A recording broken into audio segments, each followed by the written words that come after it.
Daniel Ricciardo has been left by the wayside. Following 2 seasons of poor form with McLaren, the Australian driver has been left without a drive for 2023. So how can Ricciardo recover his Formula 1 career? Let's have a look. My name's Andy and this is Behind the Drive. A self-inflicted fall from the top. Looking back to 2018, Ricciardo was one of the hottest prospects on the F1 grid. The Australian driver had been in the Red Bull team since 2014 and had been the lead driver through the majority of the turbo hybrid era.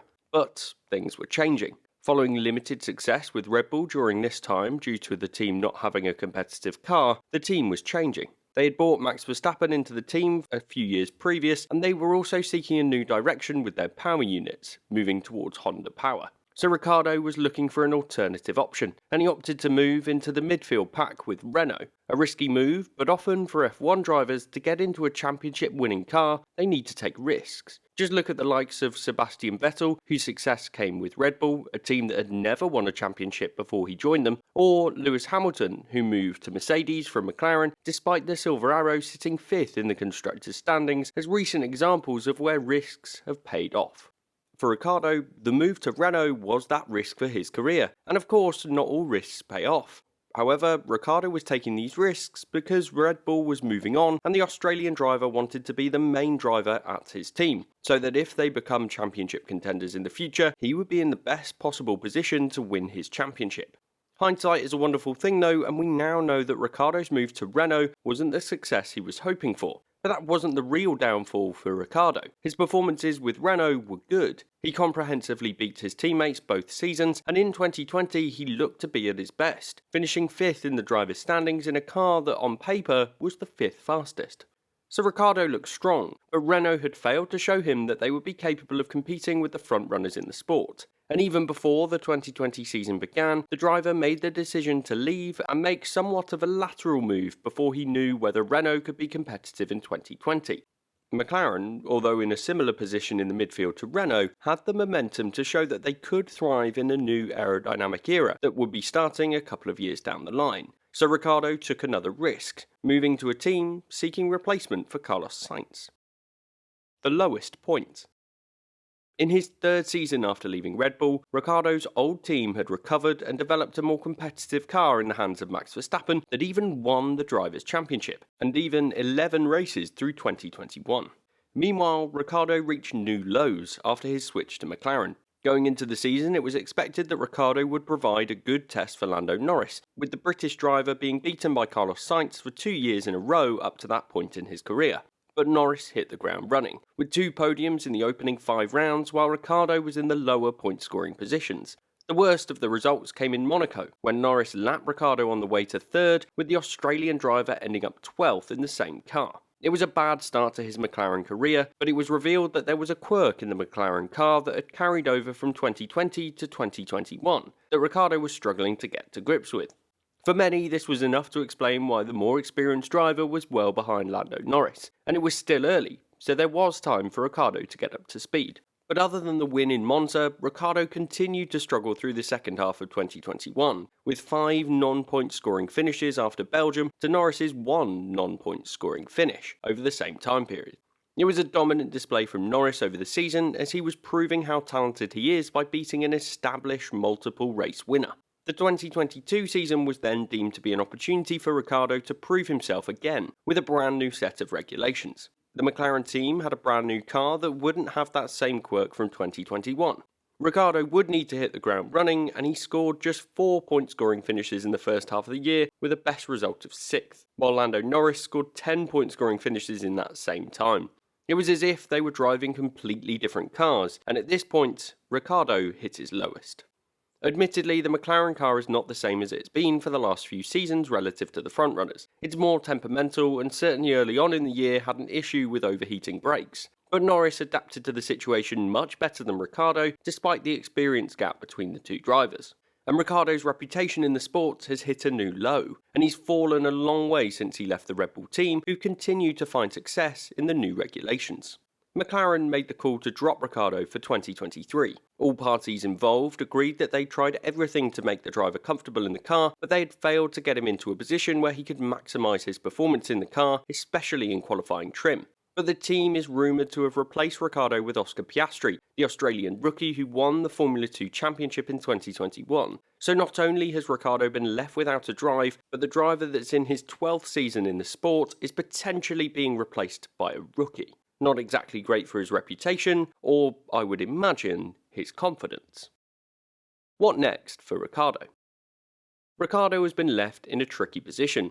Options for remaining in Formula 1 seem limited and would most likely be a step down from where he's been with McLaren. As things stand at the time of recording, there are seats potentially available at Williams with Nicholas Latifi not yet confirmed for next year, with Haas as Mick Schumacher remains a doubt for next season, and of course Alpine remain without a confirmed driver subject to the F1 contract board discussions regarding Piastri.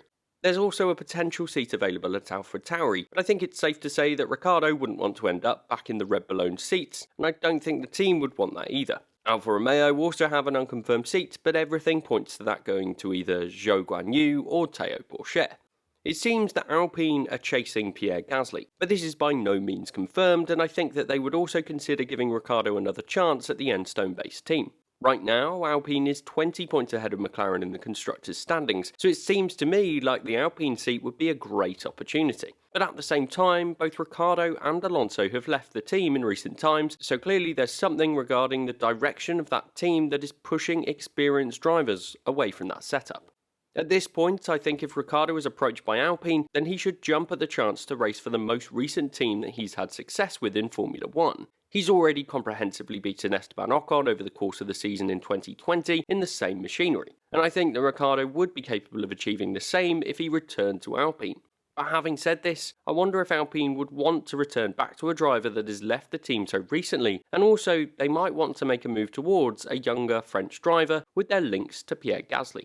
Ricciardo has reported in an interview with Sky that he's received phone calls from more than one team, and I think those are likely to be Haas and Williams. For Ricciardo, these options would clearly be a step backwards, but if he wants to continue his F1 career, he would need to drop back in order to prove his ability once again.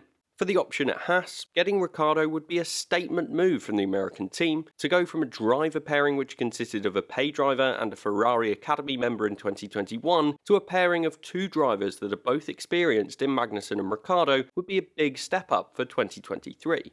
The Haas car has been strong this year and at times has been in the best of the rest spot, but both Magnussen and Schumacher found that at some circuits they can get themselves into the top 10, but at others they've been way off the pace. Similarly, Haas have only bought a single major upgrade package this season, which is perhaps a sign of the team not having as much investment as many of their rivals. Perhaps this investment concern means that Haas might not even be able to afford the wage demands of Ricciardo, who I'm sure would expect to be taking a wage cut from his reported $15 million a year salary at McLaren.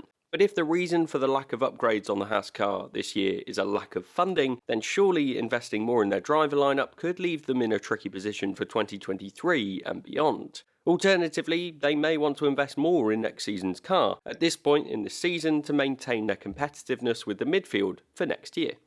As for Williams, replacing a pay driver in Nicholas Latifi with Ricciardo would also be a significant statement from the team. But Williams has said in the past that they're no longer reliant on Latifi's investment. The team are firmly the worst team on the grid in 2022 and have only been able to get their car into the points-paying positions when there's either errors and retirements ahead or whenever the team have taken risks to go for an alternate strategy, such as the setup in Belgium and the stint on the hard tyre for Alex Albon in Australia, which lasted almost the entire Grand Prix.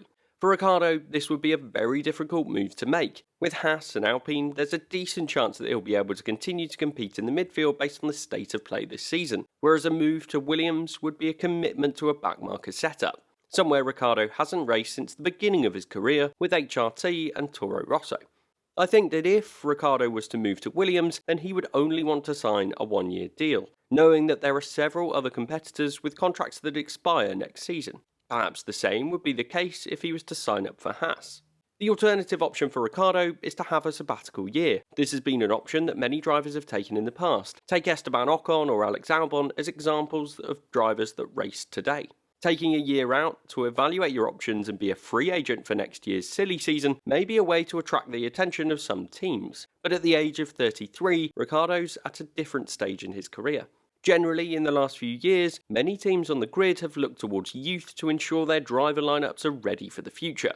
Likewise, as I mentioned earlier, Ricciardo's stock in the sport is lower than it's been at any stage in his career, so a season to recover the form and some of the reputation could be good for his prospects longer term.